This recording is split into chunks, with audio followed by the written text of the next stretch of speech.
کے معزز سامعین السلام علیکم۔ طائف بڑی خوبصورت بستی ہوا کرتی تھی، باغوں کی بستی تھی، پھولوں اور پھلوں کی مہک سے ہوائیں مخمور رہتی تھیں۔ طائف میں جا کر دکھی دل کھل اٹھتے تھے۔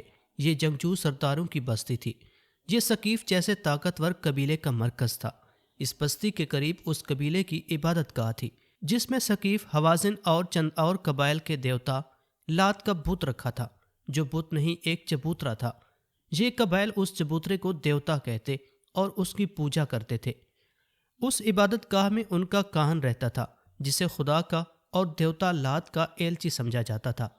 کاہن فال نکال کر لوگوں کو آنے والے خطروں سے آگاہ کر دیا کرتا تھا۔ کاہن کسی خوش نصیب کو ہی نظر آیا کرتا تھا۔ عام لوگوں کو کاہن نہیں، عبادت گاہ کے صرف مجاور ملا کرتے تھے۔ کاہن کو جو دیکھ لیتا وہ ایسے خوش ہوتا تھا جیسے اس نے خدا کو دیکھ لیا ہو۔ طائف کیونکہ ان کے دیوتا کا مسکن تھا، اس لیے یہ قبائل کا مقدس مقام تھا۔ ایک ہی مہینہ پہلے طائف میں جشن کا سماں تھا۔ یہاں کے سردار اعلیٰ مالک بن عوف نے اپنے قبیلے جیسے ایک طاقتور قبیلے حوازن اور کچھ اور قبیلوں کے سرداروں کو بہت بڑی ظرافت میں مدعو کیا تھا۔ علاقے کی چنی ہوئی خوبصورت ناچنے اور گانے والیاں بلائی گئی تھیں۔ ان کے رقص نے تماشائیوں پر وجد طاری کر دیا تھا۔ اس رات شراب کے مٹکے خالی ہو رہے تھے۔ اس رات اہل ثقیف اور اہل حوازن نے عہد کیا تھا کہ وہ مکہ پر اچانک حملہ کر کے رسول اکرم صلی اللہ علیہ وسلم اور مکہ کے تمام مسلمانوں کو ہمیشہ کے لیے ختم کر دیں گے۔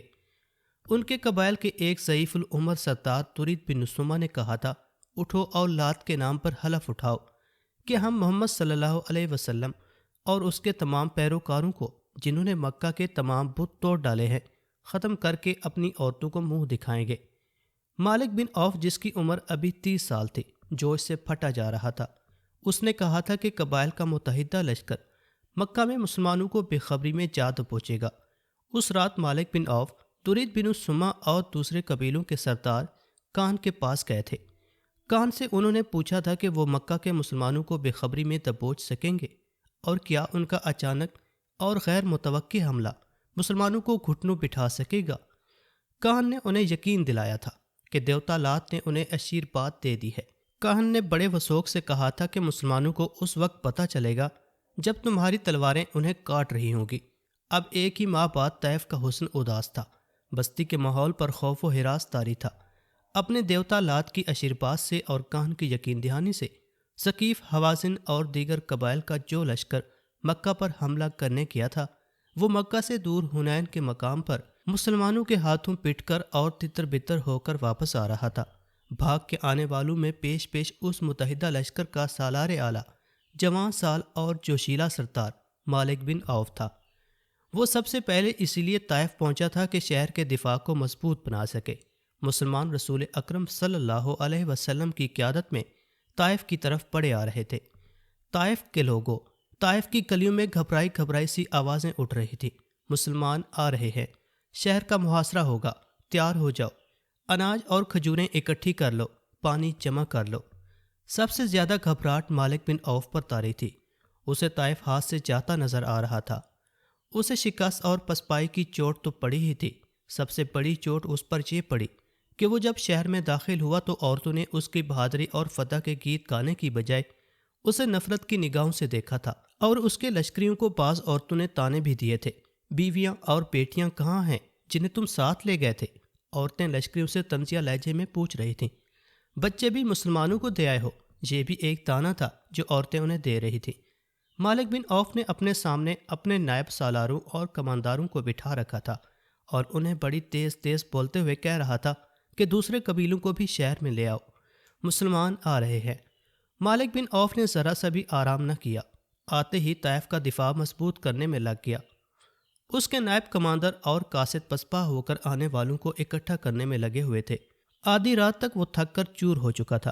اس نے اپنی سب سے زیادہ حسین اور چہیتی بیوی کو اپنے پاس بلایا، وہ آ گئی۔ کیا آپ نے حلف نہیں اٹھایا تھا کہ محمد صلی اللہ علیہ وسلم اور اس کے تمام پیروکاروں کو، جنہوں نے مکہ کے بت توڑ ڈالے ہیں، ختم کر کے اپنی عورتوں کو منہ دکھائیں گے؟ بیوی نے اسے کہا، آپ فتح کی بجائے ماتھے پر شکست کا داغ لے کر آئے ہیں۔ آپ کی حلف اور عہد کے مطابق میرا وجود آپ پر حرام ہے، تم میری بیوی ہو۔ مالک بن عوف نے غصے سے کہا، میری حکم عدولی کی جرت نہ کرو، میں بہت تھکا ہوا ہوں اور میں بہت پریشان بھی ہوں۔ مجھے اس وقت تمہاری ضرورت ہے، تم میری سب سے پیاری بیوی ہو۔ آپ کو میری ضرورت ہے، بیوی نے کہا، لیکن مجھے ایک غیرت مند مرد کی ضرورت ہے۔ مجھے اس مالک بن عوف کی ضرورت ہے جو یہاں سے عہد کر کے نکلا تھا کہ مسلمانوں کو مکہ کے اندر ہی ختم کر کے واپس آئے گا۔ کہاں ہے وہ مالک بن عوف؟ وہ میرے لیے مر گیا ہے۔ اس مالک بن عوف کو میں نہیں جانتی جو اپنے قبیلے اور اپنے دوست قبیلوں کی ہزاروں عورتوں اور ہزاروں بچے اپنے دشمن کے حوالے کر کے اپنی خوابگاہ میں آ بیٹھا ہے۔ وہ ایک عورت سے کہہ رہا ہے کہ مجھے تمہاری ضرورت ہے۔ اس حسین عورت کی آواز بلند ہو کر جذبات کی شدت سے کانپنے لگی۔ وہ مالک بن عوف کے پلنگ سے اٹھ کھڑی ہوئی اور کہنے لگی، آج رات تمہاری کوئی بیوی تمہارے پاس نہیں آئے گی۔ آج رات تمہاری کسی بیوی کو ان عورتوں کی آہیں اور فریادیں چین سے سونے نہیں دیں گی جو مسلمانوں کے قبضے میں ہیں۔ ذرا سوچ، تصور میں لا ان عورتوں کو، ان نوخیز لڑکیوں کو جنہیں تو مسلمانوں کے حوالے کرایا ہے۔ وہ اب مسلمانوں کے بچے پیدا کریں گی، بچے جو ان کے قبضے میں ہیں وہ مسلمان ہو جائیں گے۔ مالک بن عوف تو خطروں میں کود جانے والا خود سر آدمی تھا۔ اس نے اپنے بزرگ اور میدان جنگ کے منجے ہوئے استاد درید بن السما کی پند و نصیحت کو ٹھکرا دیا تھا کہ وہ عقل و ہوش سے کام لے اور جوانی کے جوش و خروش پر قابو رکھے۔ اب وہی مالک بن عوف اپنی بیوی کے سامنے یوں سر چکائے بیٹھا تھا جیسے دہکتے ہوئے انگاروں پر کسی نے پانی چھڑک دیا ہو۔ اس کی مردانگی ختم ہو چکی تھی۔ تمام مسلمانوں کو ختم کرنے گئے تھے مالک۔ بیوی اب اس طرح بولنے لگی جیسے اس کی نگاہوں میں اتنے جری اور بہادر شوہر کا احترام ختم ہو چکا ہو۔ وہ کہہ رہی تھی، مسلمانوں کو ختم کرتے کرتے تم مسلمانوں کی تعداد میں اضافہ کرائے ہو۔ کان نے کہا تھا کہ کون کہن؟ بیوی نے اس کی بات کاٹتے ہوئے کہا، وہ جو مندر میں بیٹھا فالیں نکالتا رہتا ہے۔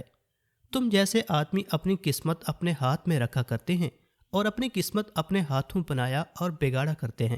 تم نے کہن سے پوچھا نہیں کہ اس کی فال نے جھوٹ کیوں بولا ہے؟ مالک بن عوف اٹھ کھڑا ہوا۔ اس کی سانسیں تیزی سے چلنے لگی، اس کی آنکھوں میں خون اترنے لگا۔ اس نے دیوار کے ساتھ لٹکتی ہوئی تلوار اتاری اور بیوی سے کچھ کہے بغیر باہر نکل گیا۔ طائف میں رات تو آئی تھی لیکن وہاں کی سرگرمیاں اور بھاگ دوڑ دیکھ کر دن کا گمان ہوتا تھا۔ باہر سے خبریں آ رہی تھیں کہ مسلمان طائف کی طرف بڑی تیزی سے بڑھے چلے آ رہے ہیں۔ لوگ دفاعی تیاروں میں مصروف تھے۔ سب سے بڑا مسئلہ خوراک اور پانی کا تھا۔ بہت سے لوگ پانی جمع کرنے کے لیے حوض بنا رہے تھے۔ مالک بن عوف ان سرگرمیوں کے شور و خول میں سے گزرتا چلا جا رہا تھا۔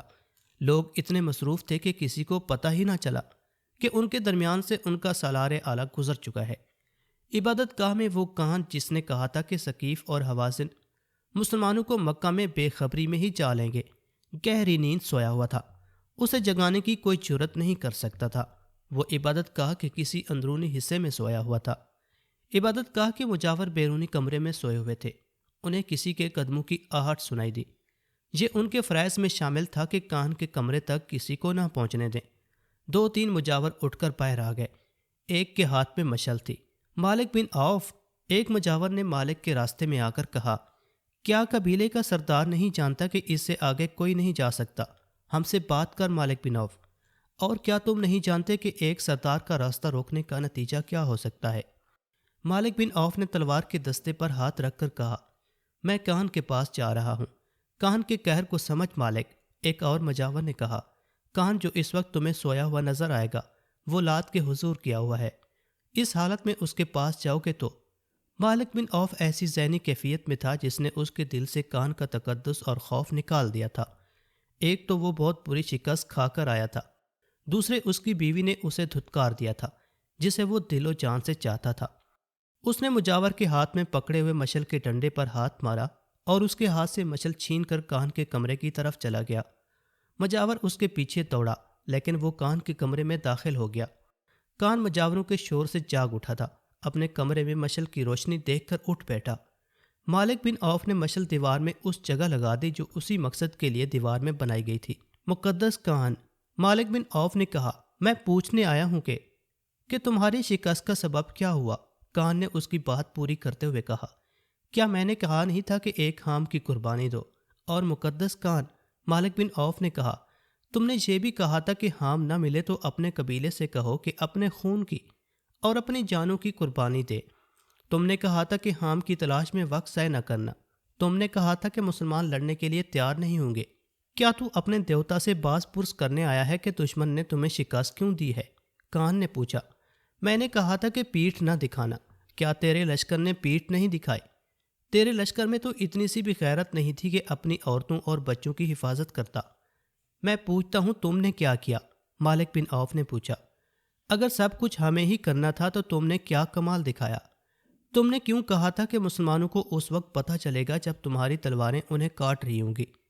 کیا تم نے ہمیں دھوکہ نہیں دیا؟ کیا یہ درست نہیں کہ محمد صلی اللہ علیہ وسلم سچے ہیں جس نے تمہاری فال کو جھٹلا دیا ہے؟ اگر تم کان نہ ہوتے تو میں تمہیں قتل کر دیتا۔ اب طائف پر بہت بڑا خطرہ آ رہا ہے، کیا تم اپنے دیوتا کی بستی کو بچا سکتے ہو؟ کیا تم مسلمانوں پر قہر نازل کر سکتے ہو؟ پہلی بات یہ سن لے عوف کے بیٹے، کان نے کہا، کان کو دنیا کی کوئی طاقت قتل نہیں کر سکتی۔ کان کی جب عمر ختم ہوتی ہے تو وہ دیوتا لات کے وجود میں تحلیل ہو جاتا ہے۔ تو مجھ پر تلوار اٹھا کر دیکھ لے۔ اور دوسری بات یہ ہے کہ مسلمان طائف تک پہنچ سکتے ہیں، یہاں سے زندہ واپس نہیں جا سکتے۔ جس وقت مالک بن عوف کان کے کمرے میں داخل ہوا تھا، اس وقت کسی انسان کی شکل کا ایک سایہ عبادت گاہ کی عقبی دیوار پر رینگ رہا تھا۔ وہ جو کوئی بھی تھا وہ اپنی جان کا خطرہ مول لے رہا تھا۔ مالک بن عوف ہی تھا جو سرداری کے روب میں رات کے وقت کان کے کمرے تک پہنچ گیا تھا۔ یہ عبادت گاہ صدیوں پرانی تھی، عقبی دیوار میں چھوٹا سا شگاف تھا۔ وہ انسان جس کا سایہ دیوار پر رینگ رہا تھا اس شگاف میں داخل ہو گیا۔ آگے اونچی گھاس اور جھاڑیاں تھیں۔ وہ انسان گھاس اور جھاڑیوں میں سے یوں گزرنے لگا کہ اس کے قدموں کی آہٹ یا ہلکی سی سرسراہٹ بھی سنائی نہیں دیتی تھی۔ وہ گھاس اور جھاڑیوں میں سے گزر کر اس چبوترے پر جا چڑھا جس پر عبادت گاہ کی عمارت کھڑی تھی۔ اس طرف کے دروازے کے کواڑ دیمک خوردہ تھے۔ وہ انسان کھائے ہوئے ان کواڑوں میں سے گزر کر عبادت گاہ میں داخل ہو گیا۔ آگے تاریک غلام گردش تھی۔ اس انسان نے جوتے اتار دیے اور دبے پاؤں آگے بڑھتا گیا۔ اس گھوپ اندھیرے میں وہ یوں چلا جا رہا تھا جیسے پہلے بھی یہاں آیا ہو۔ وہ غلام گردش کی پھول بھلیوں میں سے گزرتا کان کے کمرے کے نزدیک پہنچ گیا۔ اسے کان کی اور کسی اور کی باتیں سنائی دی۔ وہ مالک بن عوف تھا جو کان کے ساتھ باتیں کر رہا تھا۔ یہ انسان رک گیا۔ اسے کان کے کمرے سے آتی ہوئی مشعل کی روشنی نظر آ رہی تھی۔ مالک بن عوف کان سے اتنا مرعوب ہوا کہ وہ سر جھکائے ہوئے وہاں سے نکل گیا۔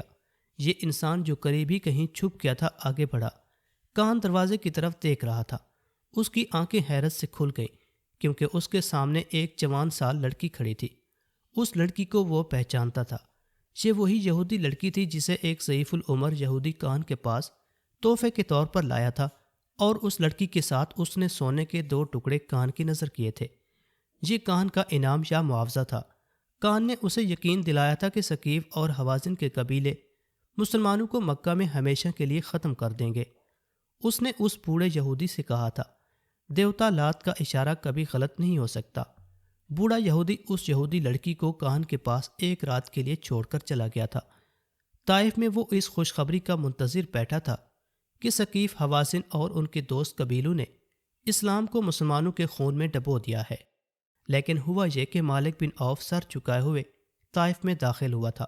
پھر اس کے لشکری قدم گھسیٹتے ہوئے 2-2 4-4 کی ٹولیوں میں طائف میں آنے لگے۔ بوڑھے یہودی کی کمر عمر نے پہلے ہی دوہری کر رکھی تھی۔ مالک بن عوف کو شکست خوردگی کی حالت میں واپس آتے دیکھ کر اس کی کمر جیسے ٹوٹ ہی گئی ہو۔ اس کی کمر پر آخری تنکا اس یہودی لڑکی نے رکھ دیا جسے وہ انعام کے طور پر کان کے حوالے کرایا تھا۔ میں حیران ہوں کہ تم جیسے جہاندید بزرگ نے دھوکہ کھایا ہے، لڑکی نے اسے کہا تھا۔ مجھے اس مکروہ کان کے کسی ایک لفظ پر یقین نہیں آ رہا تھا۔ میں نے تمہارے حکم سے اپنی عصمت قربان کر دی، میرے حکم سے نہیں۔ بوڑھے یہودی نے کہا تھا، خدائے یہودہ کے حکم سے تمہاری عصمت کی قربانی رائے گاہ نہیں جائے گی۔ یہودی میں یہ رواج عام تھا جو ابھی تک چلا آ رہا ہے کہ میدان جنگ میں آنے سے گریز کرتے تھے۔ وہ ایسی چال چلتے تھے کہ اپنے دشمنوں کو آپس میں لڑا دیا کرتے تھے۔ اس کے لیے وہ دولت کے ساتھ ساتھ اپنی بیٹیوں کی عصمت بھی ایک کامیاب حربے کے طور پر استعمال کرتے تھے۔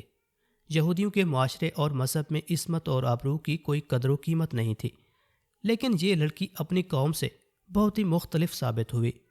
وہ بوڑھے یہودی پر ٹوٹ ٹوٹ پڑتی تھی اور کہتی تھی کہ مسلمانوں کا کلہ کما ہو جاتا تو وہ فخر سے کہتی کہ اس نے اس مقصد کے لیے اپنی عصمت کی قربانی دی ہے، اور وہ یہ بھی کہتی تھی کہ کان نے انہیں دھوکہ دیا ہے۔ رات کو جب بوڑھا یہودی گہری نیند سویا ہوا تھا، یہ لڑکی اٹھی۔ اس نے خنجر اپنے تکیے کے نیچے رکھا ہوا تھا۔ اس نے خنجر نکالا اور اپنے کپڑوں کے اندر چھپا لیا۔ وہ دبے پاؤں باہر نکل گئی۔ ہم جانتے تھے کہ ہمارا جادو تمہیں ایک بار پھر ہمارے پاس لے آئے گا۔ کان اس لڑکی سے کہہ رہا تھا، آؤ، دروازے پر کھڑی کیا کر رہی ہو؟ لڑکی آہستہ آہستہ آگے بڑھی اور کان کے قریب جا رکی۔ جادو نہیں، انتقام کہو، لڑکی نے اپنی دھیمی آواز میں کہا۔ اس میں قہر اور غضب چھپا ہوا تھا۔ مجھے انتقام کا جادو یہاں تک لے آیا ہے۔ کیا کہہ رہی ہو لڑکی؟ کان نے حیرت زدہ مسکراہٹ سے کہا، تم مالک بن عوف سے انتقام لینا چاہتی ہو؟ وہ جا چکا ہے۔ وہ مجھے قتل کرنے آیا تھا۔ کیا کوئی انسان اتنی جرت کر سکتا ہے کہ لات کے کان کو قتل کر دے؟ ہاں، لڑکی نے کہا، ایک انسان ہے جو لات کے کان کو قتل کر سکتا ہے۔ وہ لات کا پجاری نہیں، وہ میں ہوں، خدائے یہودہ کی پجارن۔ لڑکی نے پلک چھپکتے کپڑوں کے اندر سے خنجر نکالا اور کان کے دل میں اتار دیا۔ اس کے ساتھ ہی لڑکی نے کان کے منہ پر ہاتھ رکھ دیا کہ اس کی اونچی آواز نہ نکل سکے۔ لڑکی نے خنجر نکالا اور کان کی شہرک کاٹ دی۔ وہ بڑے اطمینان سے کان کے کمرے سے نکل آئی اور اس رستے سے جس رستے سے وہ آئی تھی عبادت گاہ کے احاطے سے نکل گئی۔ مالک بن عوف اپنی خوابگاہ میں سر جھکائے بیٹھا تھا۔ اس کی چہیتی بیوی اس کے پاس بیٹھی تھی۔ غلام نے اطلاع دی کہ ایک اجنبی جوان عورت آئی ہے جس کے کپڑے خون سے لال ہیں اور اس کے ہاتھ میں خون آلود خنجر ہے۔ مالک بن عوف جو نیم مردہ نظر آ رہا تھا اچھل پڑا اور بولا کہ اسے اندر لے آؤ۔ اس کی اور اس کی بیوی کی نظریں دروازے پر جم گئی۔ وہ جوان عورت دروازے میں آن کھڑی ہوئی اور بولی، جو کام تم نہیں کر سکے تھے وہ میں کرائی ہوں۔ میں نے کان کو قتل کر دیا ہے۔ مالک بن عوف پر سناٹا طاری ہو گیا۔ اس کے چہرے پر خوف کی پرچھائیاں نظر آنے لگی۔ اس نے لپک کر تلوار اٹھائی اور نیام پرے پھینک کر لڑکی کی طرف بڑھا۔ اس کی بیوی راستے میں آ گئی۔ اس لڑکی نے جو کچھ کیا ہے ٹھیک کیا ہے۔ بیوی نے اسے کہا، تمہیں جھوٹے سہارے اور جھوٹے اشارے دینے والا مر گیا ہے، اچھا ہوا ہے۔ تم نہیں جانتی ہم پر کیا قہر نازل ہونے والا ہے۔ مالک بن عوف نے کہا، تم پر کوئی قہر نازل نہیں ہوگا۔ یہودی لڑکی نے کہا، کیا کاہن نے تمہیں کہا نہیں تھا کہ کاہن کو کوئی قتل نہیں کر سکتا؟ اور کاہن کی جب عمر پوری ہو جاتی ہے تو وہ دیوتا لات کے وجود میں تحلیل ہو جاتا ہے۔ اگر تم میں جرت ہے تو لات کے مجاوروں سے کہو کہ اپنے کاہن کی لاش لات کے وجود میں تحلیل کر دیں۔ اس کی لاش کو باہر رکھ دو، پھر دیکھو گدھ اور کتے کس طرح کھاتے ہیں۔ مالک بن عوف کی بیوی نے مالک کے ہاتھ سے تلوار لے لی اور پلنگ پر پھینک دی۔ ہوش میں آ عوف کے بیٹے، بیوی نے اسے کہا، اپنی قسمت اس شخص کے ہاتھ میں نہ دے جو ایک لڑکی کے خنجر سے قتل ہو گیا ہے۔ اس نے غلام کو بلایا اور اسے کہا، یہ لڑکی ہماری مہمان ہے، اس کے غسل اور آرام کا انتظار کرو۔ مالک بن عوف کے چہرے سے خوف کا تاثر دھلنے لگا۔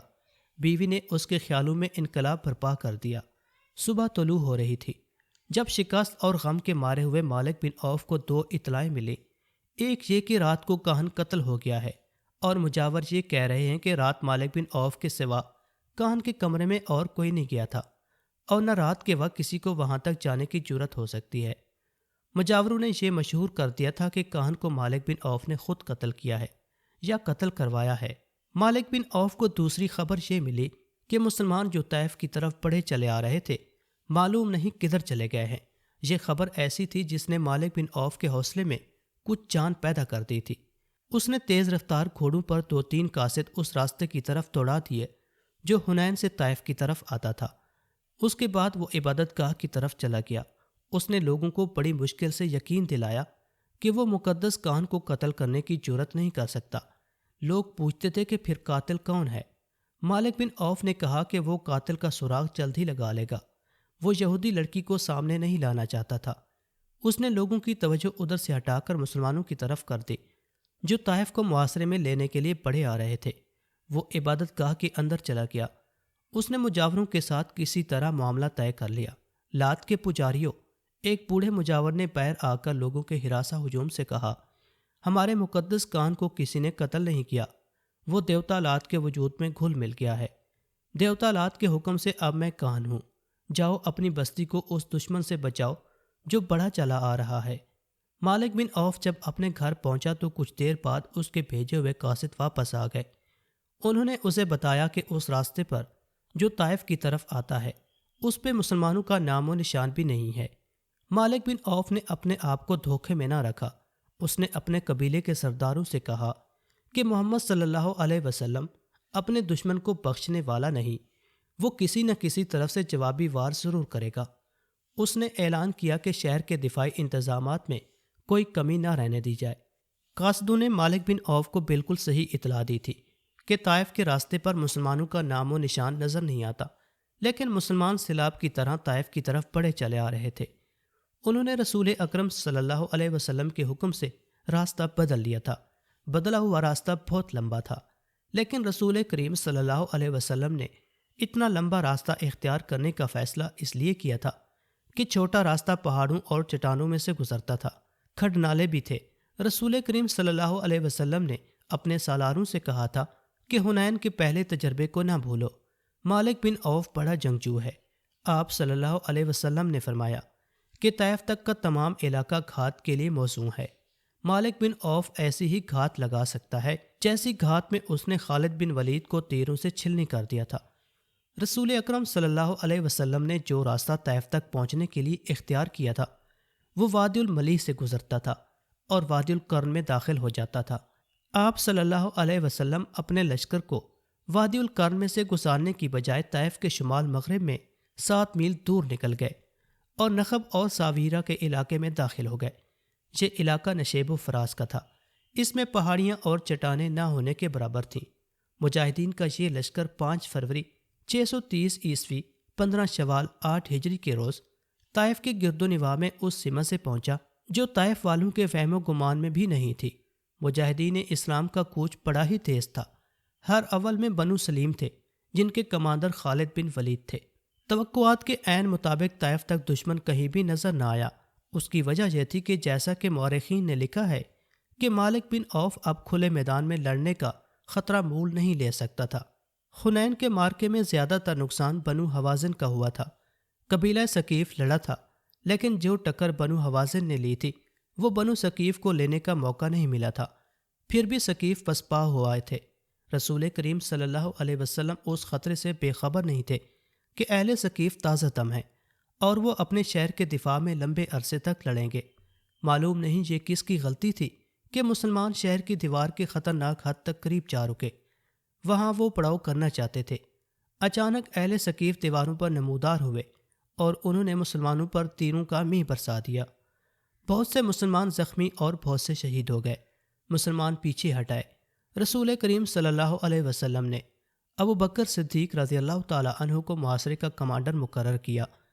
حضرت ابو بکر صدیق نے بڑی تیزی سے شہر کا محاصرہ مکمل کر لیا۔ انہوں نے ان راستوں پر زیادہ نفری کے دستے رکھے جن راستوں سے دشمن کا فرار ممکن تھا۔ شہر کا دفاع بڑا مضبوط تھا۔ قبیلہ ثقیف پوری طرح تیار تھا۔ مسلمان تیر اندازی کے سوا اور کوئی کارروائی نہیں کر سکتے تھے۔ مجاہدین نے یہاں تک بے خوفی کے مظاہرے کیے کہ شہر کی دیوار کے قریب جا کر اہل ثقیف کے ان تیر اندازوں پر تیر پھینکے جو دیواروں پر تھے۔ چونکہ وہ دیواروں پر تھے اور انہیں اوٹ بھی میسر تھی، اس لیے ان کے تیر مسلمانوں کا زیادہ نقصان کرتے تھے۔ مسلمان تیر اندازوں کے جیش آگے بڑھتے اور پیچھے ہٹاتے تھے۔ مسلمانوں کے زخمیوں میں بڑی تیزی سے اضافہ ہو رہا تھا۔ محاصرے کے کمانڈر ابو بکر صدیق کے اپنے بیٹے عبداللہ رضی اللہ تعالی عنہ بنو ثقیف کے تیروں سے شہید ہو گئے۔ 5 دن اسی طرح گزر گئے۔ تاریخ اسلام کی مشہور و معروف شخصیت سلمان فارسی رضی اللہ تعالی عنہ لشکر کے ساتھ تھے۔ جنگ خندق میں مدینے کے دفاع کے لیے جو خندق کھودی گئی تھی وہ سلمان فارسی کی جنگی دانش کا کمال تھا۔ اس سے پہلے عرب خندق کے طریقہ دفاع سے ناواقف تھے۔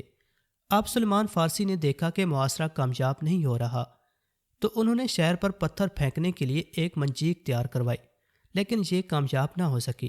سلمان فارسی نے ایک دبابہ تیار کروائی۔ یہ لکڑی یا چمڑے کی بہت بڑی ڈھال ہوتی تھی جسے چند آدمی پکڑ کر آگے آگے چلتے تھے، خود اس کی اوٹ میں رہتے تھے اور اس کی اوٹ میں بہت سے آدمی قلعے کے اندر چلے جاتے تھے۔ سلمان فارسی نے جو دبابہ تیار کروائی وہ گائے کی کھال کی بنی ہوئی تھی۔ ایک جیش اس دبابہ کی اوٹ میں شہر کے بڑے دروازے تک پہنچا۔ اوپر سے آنے والے تیروں کی تمام بوچھاڑیں اس دبابہ میں لگتی رہیں، لیکن دبابہ جب اپنی اوٹ میں جیش کو لے کر دروازے کے قریب پہنچی تو دشمن نے اوپر سے دہکتے ہوئے انگارے اور لوہے کے لال سرخ ٹکڑے دبابہ پر اتنے پھینکے کہ کھال کی دبابہ تیر روکنے کے قابل نہ رہی، کیونکہ یہ کئی جگہوں سے جل گئی تھی۔ دبابہ چونکہ عربوں کے لیے ایک نئی چیز تھی جو پہلے ہی استعمال میں بیکار ہو گئی تھی، اس لیے وہ اسے وہیں پھینک کر پیچھے دوڑے۔ اہل ثقیف نے ان کے اوپر تیر برسائے جس سے کئی ایک مجاہدین زخمی ہو گئے۔ 10 دن اور گزر گئے۔ محاصرے اور دفاع کی صورت یہی رہی کہ مسلمان تیر برساتے ہوئے آگے بڑھتے تھے اور تیر کھا کر پیچھے ہٹاتے تھے۔ بنو ثقیف پر اس کا اثر یہ ہوا کہ ان پر مسلمانوں کی بے جگری اور بے خوفی کی دہشت طاری ہو گئی۔ یہی وجہ تھی کہ انہوں نے کسی طرف سے باہر آ کر مسلمانوں پر حملہ کرنے کی کوشش نہ کی۔ آخر ایک روز رسول اللہ صلی اللہ علیہ وسلم نے اپنے سالاروں کو اکٹھا کیا اور بتایا کہ محاصرے کی کامیابی کی کوئی صورت نظر نہیں آتی۔ آپ صلی اللہ علیہ وسلم نے سالاروں سے مشورہ طلب کیا کہ کیا کیا جائے۔ حضرت ابوبکر صدیق اور حضرت عمر نے کہا کہ محاصرہ اٹھا لیا جائے اور مکہ کو کوچ کا حکم دیا جائے۔ خود رسول اللہ صلی اللہ علیہ وسلم محاصرہ اٹھانے کے حق میں تھے، جس کی وجہ یہ تھی کہ مکہ کے انتظامات آپ صلی اللہ علیہ وسلم کی توجہ کے محتاج تھے۔ مکہ چند ہی دن پہلے فتح کیا گیا تھا۔ خطرہ تھا کہ طائف کا محاصرہ طول پکڑ گیا تو مکہ میں دشمن کو سر اٹھانے کا موقع مل جائے گا۔ 23 فروری 630 عیسوی 4 ذیقعد 8 ہجری کے روز محاصرہ اٹھا لیا گیا۔ محاصرہ اٹھانے کا اثر اہل ثقیف پر کچھ اور ہونا چاہیے تھا، لیکن ان پر اس قسم کا خوف طاری ہو گیا کہ مسلمان جو اب جا رہے ہیں معلوم نہیں کہ کس وقت لوٹیں اور شہر پر یلغار کر کے شہر کی اینٹ سے اینٹ بجا دیں۔ خود مالک بن عوف کی سوچ میں انقلاب آ چکا تھا۔ کان کی جھوٹی پیش گوئی اور مارکہ حنین میں مسلمانوں کی ضرب کاری نے اسے اپنے عقیدوں پر نظر ثانی کے لیے مجبور کر دیا تھا۔ مسلمان 26 فروری کے روز جورانہ کے مقام پر پہنچے، جہاں رسول کریم صلی اللہ علیہ وسلم نے مال غنیمت اکٹھا کرنے کا حکم دیا تھا۔ اس مال غنیمت میں 6000 عورتیں اور بچے تھے اور 1000 اونٹ اور بھیڑ بکریاں بھی تھیں۔ فوجی ساز و سامان کا انبار تھا۔ رسول کریم نے دشمن کی عورتوں، بچوں اور جانوروں کو اپنے لشکر میں تقسیم کر دیا۔ مجاہدین کا لشکر جورانہ سے ابھی چلا نہ تھا کہ قبیلہ حوازن کے چند ایک سردار رسول کریم کے حضور پہنچے اور یہ اعلان کیا کہ حوازن کے تمام تر قبیلے نے اسلام قبول کر لیا ہے۔ اس کے ساتھ ہی ان سرداروں نے رسول کریم سے درخواست کی کہ ان کا مال غنیمت انہیں واپس کر دیا جائے۔ رسول کریم صلی اللہ علیہ وسلم نے ان سے پوچھا کہ انہیں مال غنیمت میں سے کون سی چیز سب سے زیادہ عزیز ہے، اہل و عیال یا اموال؟ سرداروں نے کہا کہ ان کی عورتیں اور بچے انہیں واپس کر دیے جائیں اور باقی مال غنیمت مسلمان اپنے پاس رکھ لیں۔ رسول کریم صلی اللہ علیہ وسلم نے مجاہدین کے لشکر سے کہا کہ بنو حوازن کو ان کی عورتیں اور بچے واپس کر دیے جائیں۔ تمام لشکر نے عورتیں اور بچے واپس کر دیے۔ بنو حوازن کو توقع نہیں تھی کہ رسول کریم صلی اللہ علیہ وسلم اس قدر فیاضی کا مظاہرہ کریں گے یا مجاہدین کا لشکر اپنے حصے میں آیا ہوا مال غنیمت واپس کر دیں گے۔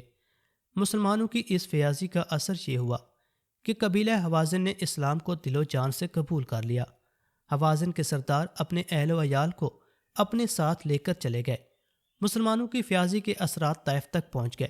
مسلمان ابھی جورانہ میں ہی تھے کہ ایک روز مالک بن عوف مسلمانوں کی خیمہ گاہ میں آیا اور رسول کریم صلی اللہ علیہ وسلم کے حضور پہنچ کر اسلام قبول کر لیا۔ دیوتا لات کی خدائی ہمیشہ کے لیے ختم ہو گئی۔